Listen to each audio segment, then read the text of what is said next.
todos los argentinos coinciden en que la inflación no es la que les cuentan, que cada vez les alcanza menos la plata, que las cosas suben mucho más que lo que está diciendo el gobierno. La verdad es que ya está comprobado que es así, ¿no? Todos sabemos que en 2016, 2017 se hizo una encuesta de hogares para preguntarle a la gente qué estaba consumiendo. En ese momento tenían que haber puesto esa canasta para medir la inflación. No la instrumentaron. Pasan los años y nunca la instrumentan. Entonces seguimos utilizando una de 2004. Esa canasta que utilizamos para medir prácticamente no toma en cuenta la factura de electricidad, la factura de gas, la factura de agua, el transporte, lo que pagás en colectivo, en subte, siendo que hoy gastás una buena cantidad de dinero en eso. La inflación el año pasado hubiera dado 17 puntos más en el año, esas cuentas están hechas, por lo tanto, la pobreza hubiera dado más alta. Siguen mintiendo, no la actualizan, no hay ningún problema. Hoy nosotros te vamos a mostrar algo que nos contó, para una nota que estamos haciendo, Agustín Salvia, el sociólogo que se encarga del tema pobreza en la Universidad Católica Argentina y que la mayoría de los argentinos deben conocer porque trabaja en eso hace mucho. Él nos cuenta que hubo un cambio metodológico, que el cambio está bueno, el problema es que no lo avisaron.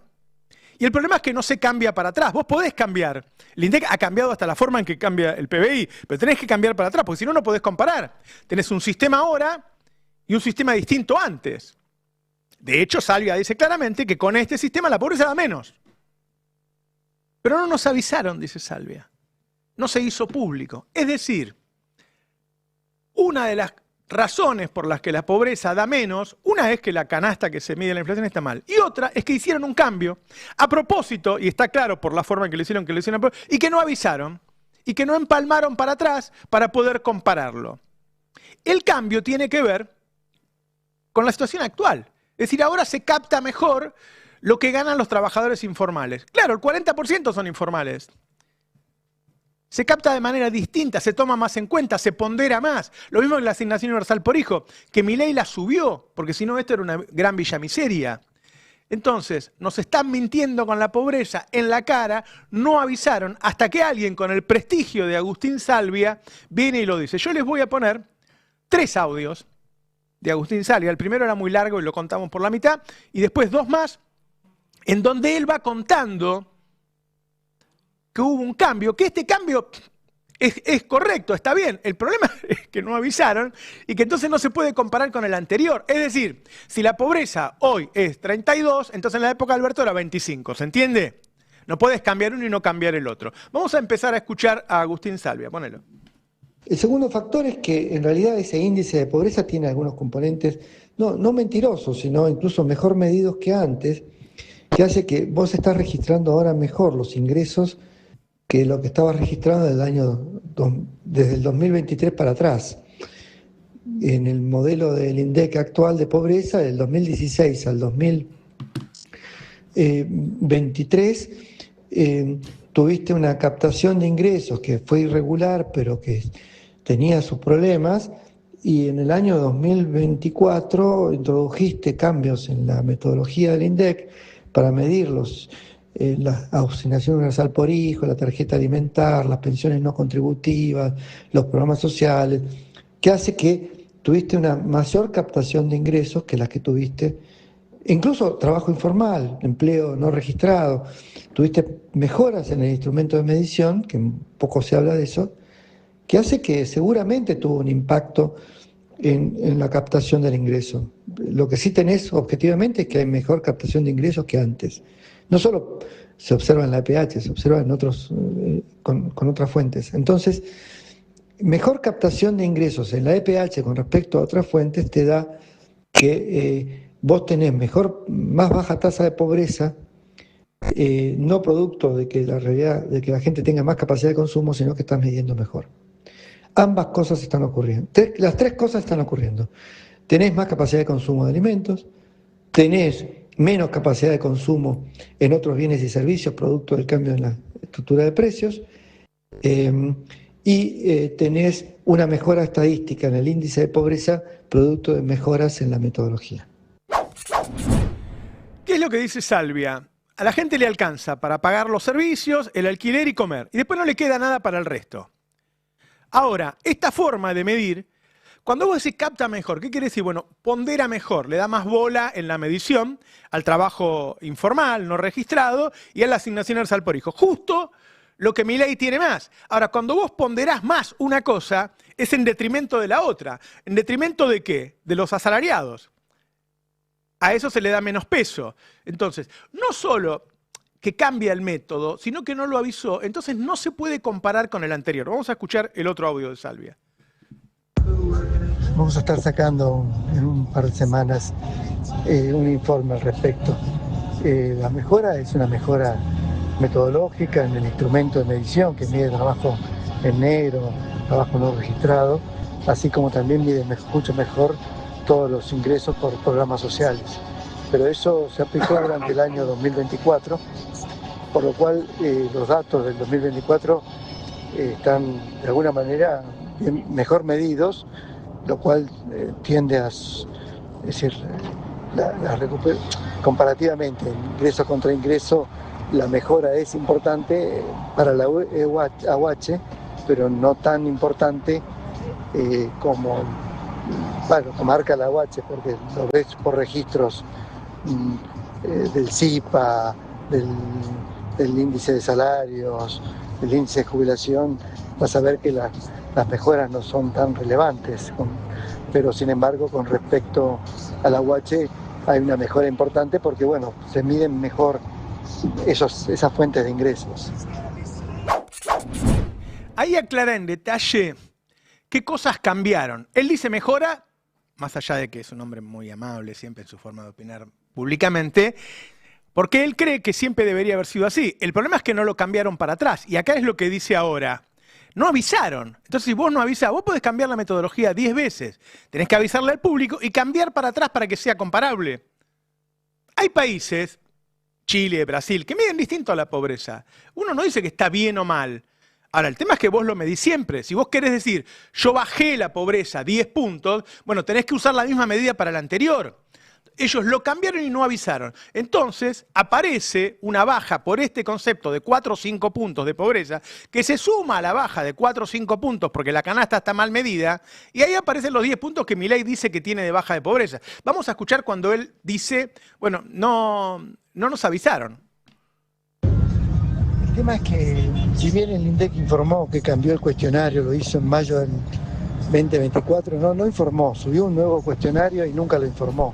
Recién descubrimos que había cambiado el instrumento de medición y que las bases de datos tenían otra fuente de información en marzo-abril de este año, cuando el cambio se había aplicado desde el cuarto trimestre del 2023 y se fue desarrollando durante todo el 2024. Recién recibimos información en el 25 y la única base de datos que tenemos con los cambios que se aplicaron es en el cuarto trimestre de 2024 y no tenemos posibilidad de comparar hacia atrás el impacto que tuvieron esos cambios metodológicos. Ahí está el punto. No tenemos la posibilidad de comparar hacia atrás el impacto de esos cambios metodológicos. No le avisaron, lo pusieron ahí y nos dijeron, miren que hay un cambio metodológico, tiene que salir un documento del INDEC avisándoles a todos. No sucedió. Entonces no podemos comparar esto con la pobreza anterior. Cada vez que Milei dice bajé la pobreza, no la bajó nada porque no sabemos cuál es la base anterior. Hizo un cambio metodológico que le conviene al statu quo, ¿sí? Es decir, hoy tenemos mucho más trabajadores no registrados y él los capta mejor. Hoy tenemos una asignación universal por hijo más alta que antes, porque si no estaríamos todos muertos de hambre, y la capta mejor. Es decir, hicieron un cambio que baja el nivel de pobreza, no avisaron, por lo tanto no se puede comparar con la pobreza que tenía Alberto Fernández. Una de las tantas mentiras, pero la verdad, en un momento en que nadie llega a fin de mes, decirle a la gente que bajaste la pobreza en 10 millones de personas es una trampa terrible. Y si no lo dice Salvia, la verdad es que no lo decía nadie. Lo dice de la forma de él, es un tipo muy polite, diplomático y qué sé yo, pero te está diciendo que hubo un cambio metodológico, no me avisaron, entonces no lo puedo comparar para atrás. Y te dice en qué lo hicimos.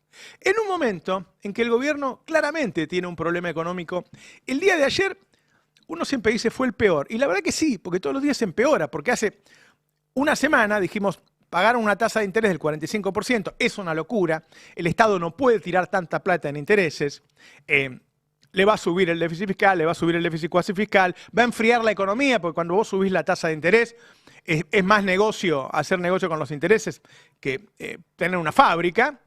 Bueno, ahora ayer llegó a pagar en un momento 64%.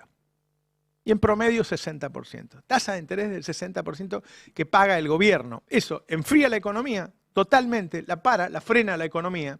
Y además pone al Estado a pagar intereses de locos. Porque si vos tenés el dólar planchado y una tasa de interés de 60% anual, hay un negocio para que vengan los de afuera del 5% por mes en dólares. Esta es la timba que está armando Caputo para sus amigos, para que sus amigos ganen plata y para que Milei llegue con el dólar más o menos quieto. ¿Lo logró? No, ayer el dólar subió 25 pesos. Entonces ahora el Estado paga mucho más intereses, tiene déficit fiscal y además el dólar sube igual. Eso es lo que pasó ayer. Lo que yo vengo repitiendo es, si vos todos los días tenés una batalla así, si todos los días tenés que operar más en dólar futuro, todos los días tenés que subir la tasa de interés, ¿cómo aguantás hasta el 7 de septiembre? ¿Qué tasa vas a pagar? ¿El 1000%? Por los mercados hay un momento que no te creen más que vos la puedas pagar. ¿Cómo va a cerrar esto? A mí me da la impresión de que no va a cerrar, de que no van a poner. Poneme la nota que publicó Fernando Alonso, en donde pone ahí la tasa en pesos, que lo publicó el Destape ayer. No hay más dólares, se acabaron los dólares de la cosecha, entonces la única forma es pagar una tasa de interés tan alta, que la gente diga, bueno, no, me quedo en pesos.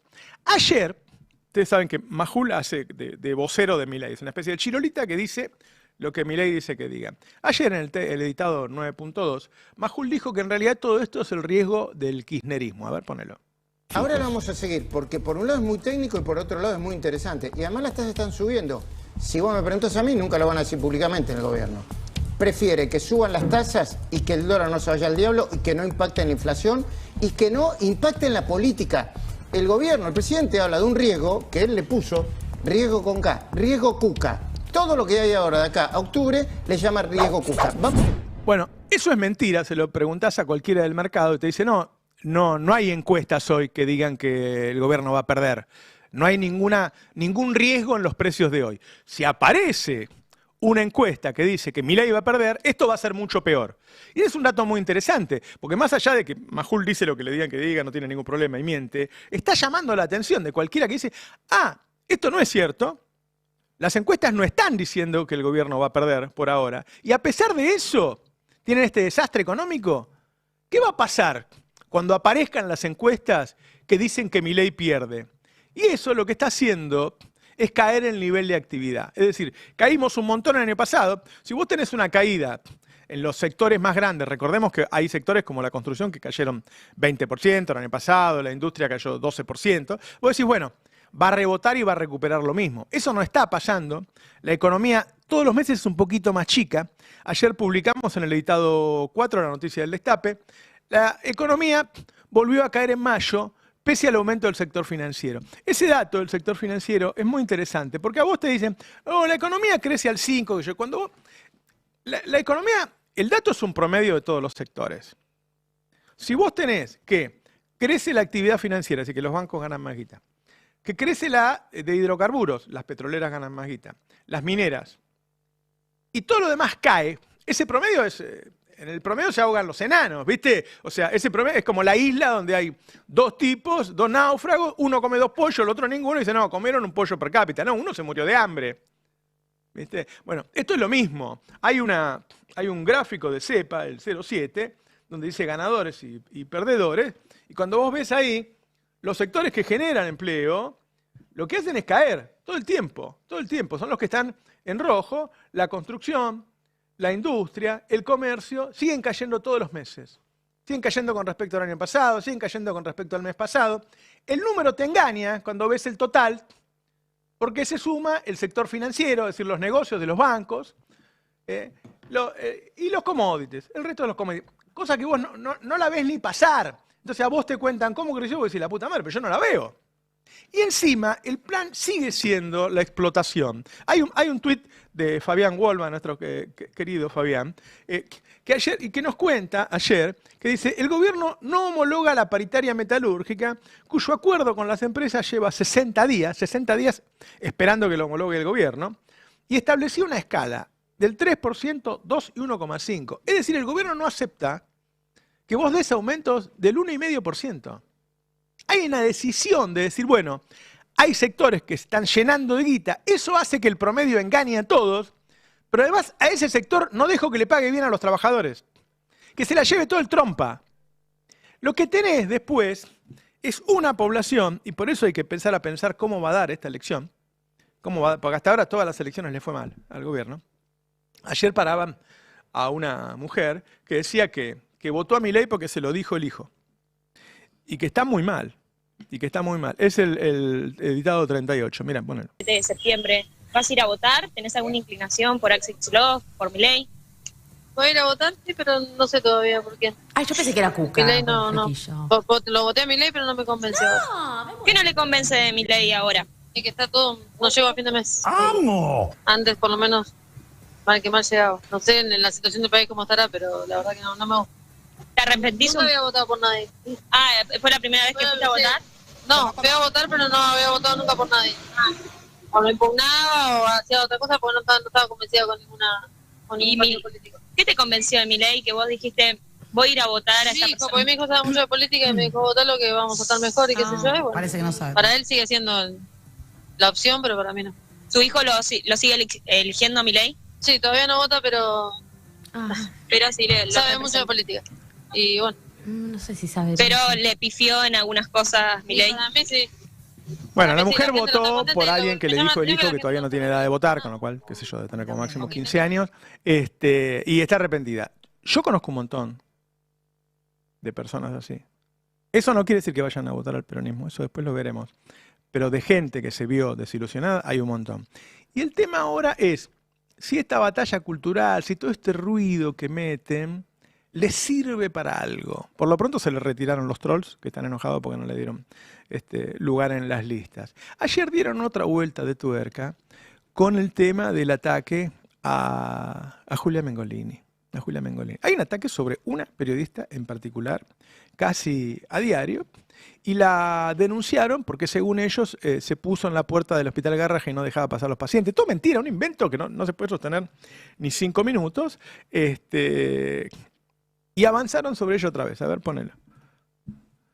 Es un tuit de Adorni, en donde dice, en el 13, el editado 13, donde dice que denunciaron a Futurock por instalarse en el ingreso de sus instalaciones en el Garrahan.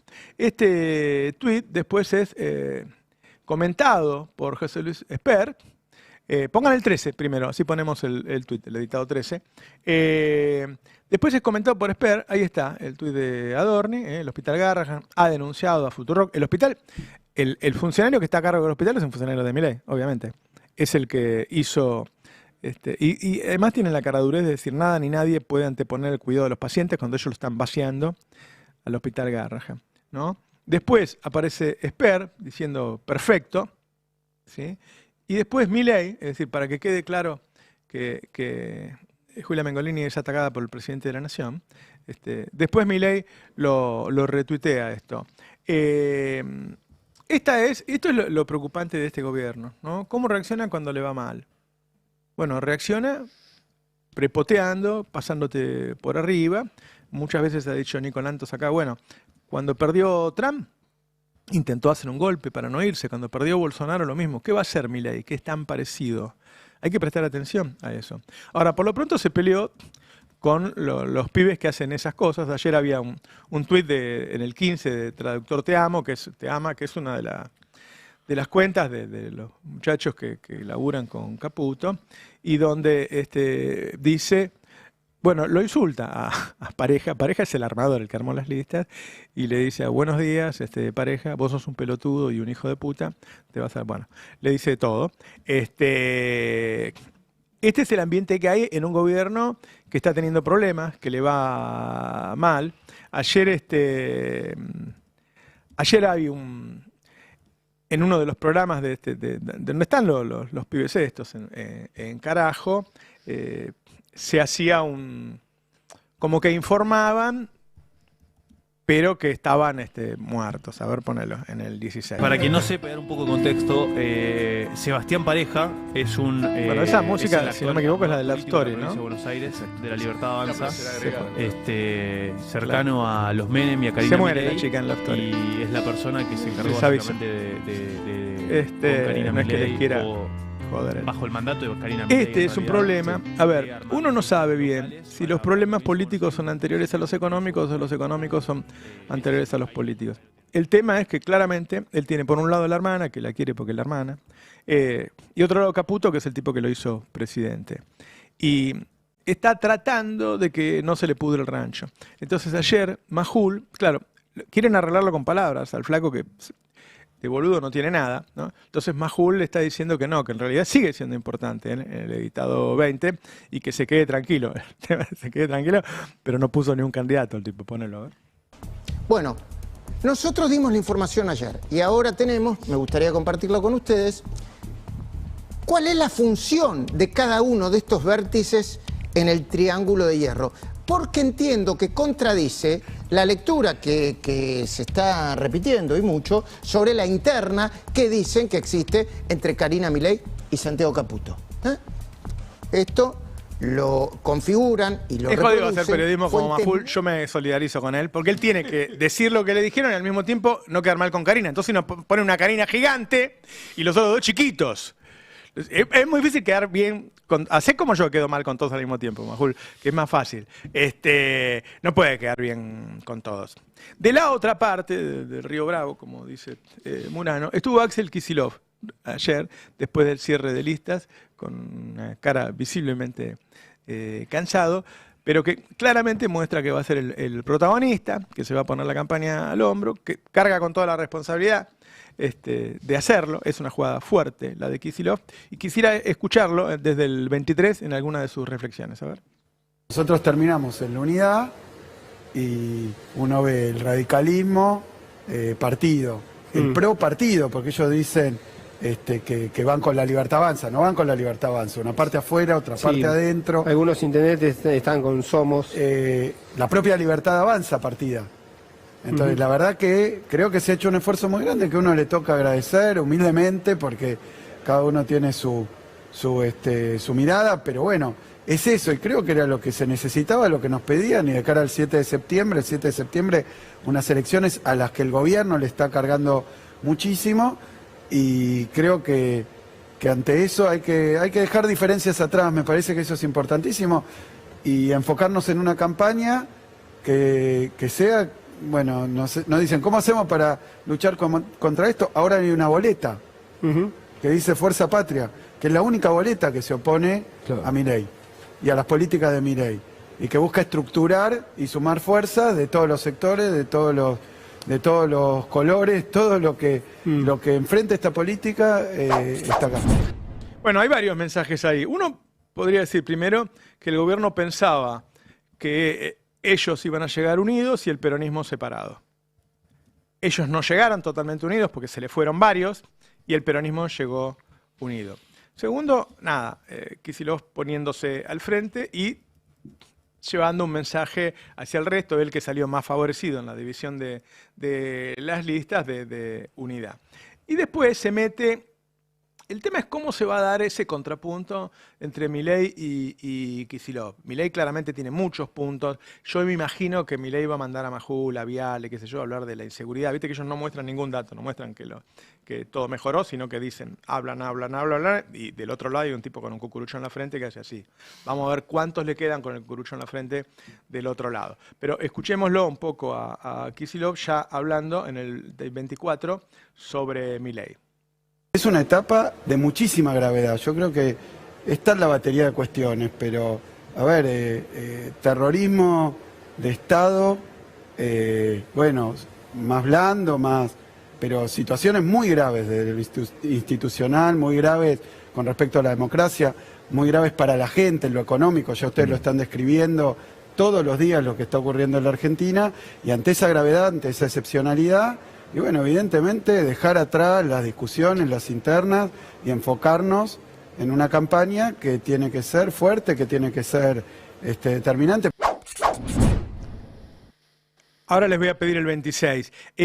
Ahí él presta atención sobre un tema que nosotros hablamos a diario, que es lo que yo les comentaba recién respecto a Mengolini. Guarda, porque ya hay varios tweets que dicen que la quieren meter presa. Yo no sé hasta dónde van a avanzar con Julia Mengolini, pero ahí pone el punto Kicillof, porque claramente es un tema. El tema con este gobierno no es solo la economía, sino hasta dónde es capaz de llevarse por delante a la democracia. Y después habla del plan, en el 26, del plan de exterminio. A ver.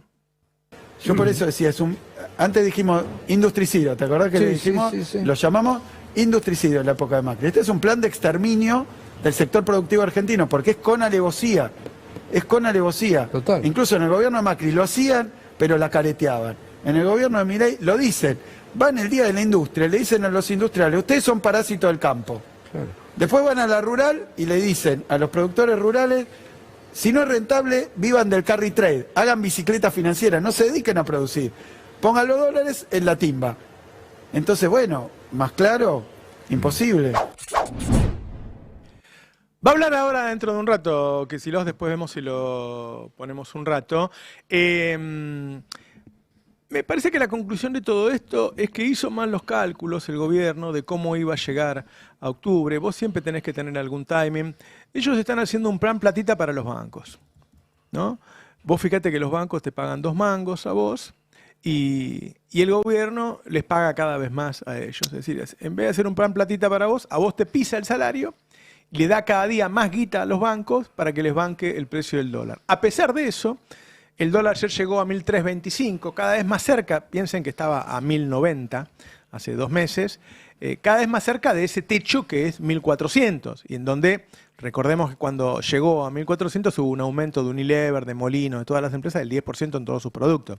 Bueno, el peligro que está teniendo en estos días, y cada día tiene una batalla para sostener el dólar, es ese. Es que hay un momento, digo, si a mí me ofrece el gobierno un 100%, yo no lo tomo porque no me lo va a pagar. Hay una tasa en donde del otro lado te dicen, no, esa tasa no la quiero porque vos no me la vas a poder pagar. Bueno, a mí me parece que está muy cerca de eso. Y cuando yo te digo no la quiero, te digo, ¿sabés qué? Yo voy a comprar dólares. No te voy a dar los pesos a vos, voy a comprar dólares. Y está muy cerca de ese punto límite.